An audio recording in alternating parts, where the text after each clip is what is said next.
अपने इखलाक को फूल जैसा बना लो ताकि पास बैठने वाला खुशबू हासिल कर सके। दिल में उतरने के लिए सीढ़ी की नहीं, अच्छे इखलाक की जरूरत होती है।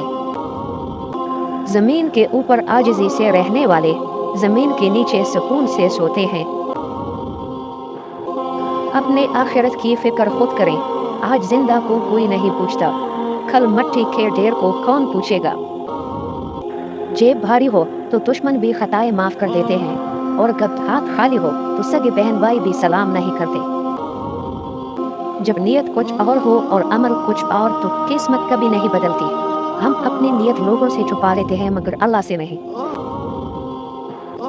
जिनके साथ जिंदगी गुजारनी हो उनमें नुक्स तलाश नहीं किए जाते। अल्लाह करीम से वो अकल मांगे जो आप और आपसे वाबस्ता लोगों के काम आ सके। आदमी मुतालिया से बेदार होता है, मुकालमे से तमीज़ आती है और लिखने से उसकी शख्सियत निखर जाती है। अगर आप में जज्बा है तो आप एक फर्द होकर भी अदारे के बराबर काम कर सकते हैं। इल्म एक रोशन चिराग है जो अंधेरे में रोशनी दिखाता है। इल्म वो नहीं जो आपने सीखा है, इल्म तो वो है जो आपके अमल और किरदार से वाज़ेह हो। जो मुसीबत इंसान को अल्लाह से दूर कर दे वो सज़ा है, और जो अल्लाह के नज़दीक कर दे वो आजमाइश है।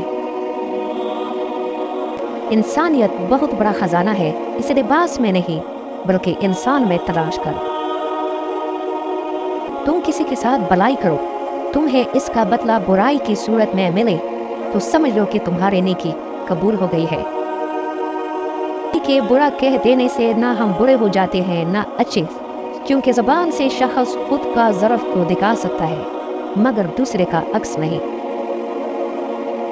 फिर फरमाते हैं, अगर तुम इस वक्त मुस्कुरा सकते हो जब तुम पूरी तरह टूट चुके हो तो यकीन जानो दुनिया में कोई भी कभी तुम्हें नहीं हरा सकता।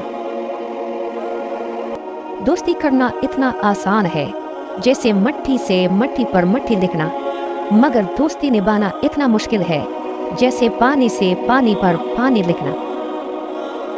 बुहतान के बारे में इरशाद फरमाया, किसी भी गुनाह पर बुहतान लगाना ये आसमानों से भी ज्यादा भारी गुनाह है। ऐसे शख्स के साथ वफादारी कितनी बुरी है जिसने खुद को तुम्हारे सुपर्द किया हो। कभी किसी के सामने अपनी सफाई पेश न करो, क्योंकि जिसे तुम पर यकीन है उसे जरूरत नहीं, और जिसे तुम पर यकीन नहीं वो कभी मानेगा नहीं।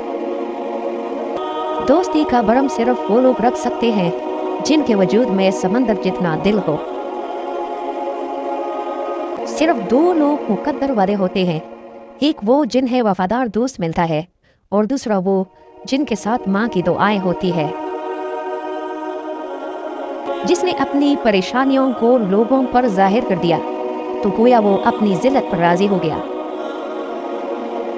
अगर कोई शख्स अपनी भूख मिटाने के लिए रोटी चोरी करे तो चोर के हाथ काटने की बजाय बादशाह के हाथ काटे जाए।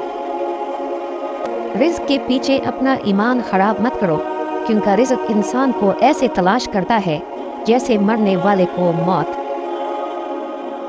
ऐ परवरदिगार, इस पोस्ट के पढ़ने वाले पर रहम फरमा, इनके तमाम हाजात को पूरा फरमा और हम सबको इस अक़वाल पर अमल करने की तौफीक अता फरमा। इस पोस्ट को तमाम लोगों के साथ शेयर करें ताकि और लोग भी मुस्तफ़ीद हों।